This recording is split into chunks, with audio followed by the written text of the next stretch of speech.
he's going to continue to accelerate his farm with basically nothing to worry about as far as ganks go.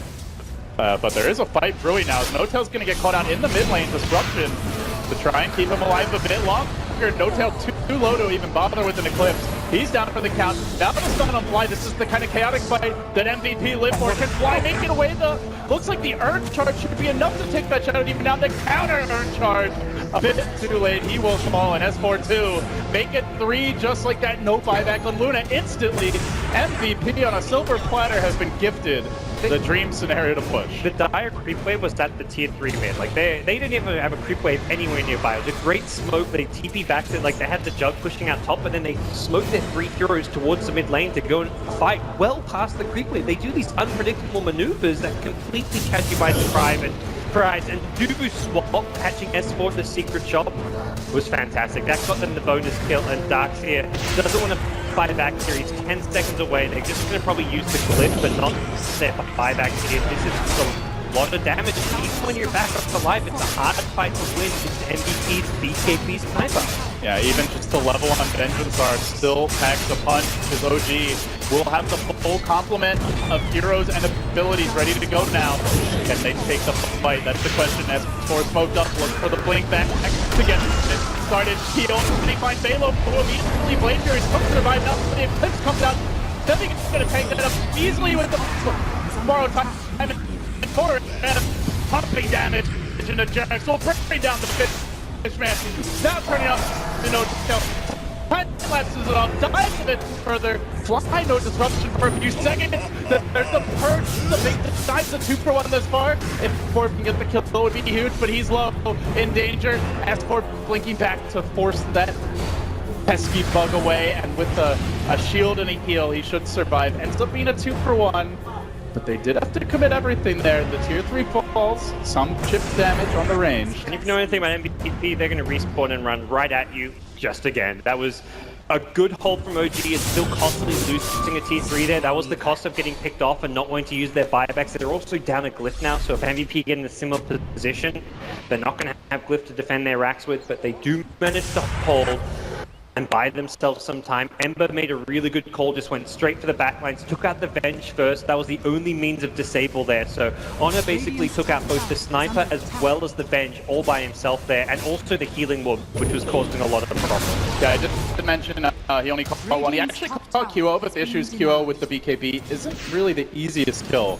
once they back up, but they were able to force him to disengage. Yeah, I think MVP's downfall this fight was really that they had 2 heroes kind of split back in with the Ember and the other 2 or 3 charging forward. 4 ideally needed to either stick with the Sniper and try and deal with the Ember, or we needed to see QO just ditch the Venge and then go for the front lines there. They kind of split up their 2 main damage dealing heroes in the Sniper and the Weaver, and those 2 needed to kind of focus in on a target. You can definitely see some intensity there from Febby. He's a very mild-mannered guy, but outside of Dota. But when it comes to Dota, the gloves come off. As Dubu will find Fly, who has a Blink Dagger, not going to easily be able to get away with it. Goes for the Soul Catcher, and he is going to use the Purge and Disruption on the Luna Illusions. Almost dead to the Assassinate, but instead of those Luna Illusions turning around, killing for Dubu, will find the kill.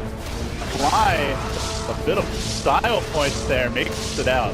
Will live to tell the tale. Even Jug getting low, will have the Healing Ward there to help him sustain himself. And that is something we need to talk about, is can they deal with the Shadow Demon Luna spam? Do you think they have the tools? AoE non-existent, so no. Got a Maelstrom on Sniper, you know? They don't have the tools. That's why they want to keep going and end the game now. They pick up a Vlad on the Abaddon, they have Vlad, they have Drums, they have all these lamps to fight now, but the split push is constantly plaguing them, and it's going to lead to a Jug pickup. Good pick there. It's the level 2 amplified damage now, and with the Jug dead for 50, OG will buy even more farming time. As soon as you kind of show your stuff on the map as MVP, Ember's like going to another lane, like split pushing it, getting it close. It always feels like one MVP's pushing out one lane, but then the other 2 lanes are at their tier 3 towers. MVP have no ways to kind of control the creep equilibrium, and it's causing them big problems. And Notel said it in the interview, he felt like MVP have one main way to play, and you know, while it is a very successful style in some scenarios, not something he would want to run every game, and despite some different picks, it's still the same overall look from MVP.